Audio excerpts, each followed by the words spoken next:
Wisdom as a divine gift and human task. From Book of Proverbs, chapter 2, verse 1 to 22. Verse 1. My son, if you receive my words and treasure up my commandments with you. Verse 2. Making your ear attentive to wisdom and inclining your heart to understanding. Verse 3. Yes, if you call out for insight and raise your voice for understanding.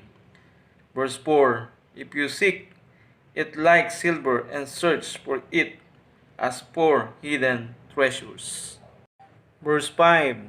Then you will understand the fear of the Lord and find knowledge of God. Verse 6.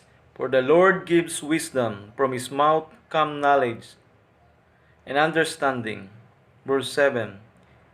He stores up sound wisdom for the upright. He is a shield to those who walk in integrity. Verse 8. Guarding the paths of justice and watching over the way of his saints. Verse 9. Then you will understand righteousness and justice and equity, every good path. Verse 10. For wisdom will come into your heart, and knowledge will be pleasant to your soul. Verse 11.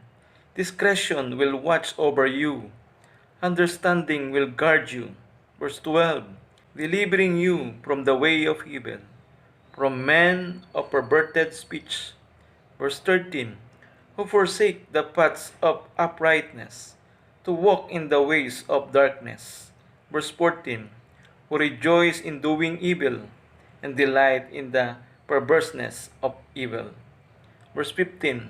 Men whose paths are crooked and who are devious in their ways. Verse 16.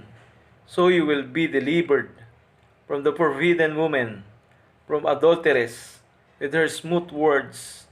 Verse 17. Who forsakes companion of her youth and forgets the covenant of her God. Verse 18. For her house sinks down to death, and her paths to the departed. Verse 19. None who go to her come back, nor do they regain the paths of life. Verse 20. So you will walk in the way of the good, and keep to the paths of the righteous. Verse 21. For the upright will inhabit the land, and those with integrity will remain in it. Verse 22. But the wicked will be cut off from the land, and the treacherous will be rooted out of it. Praise be to God from the book of wisdom.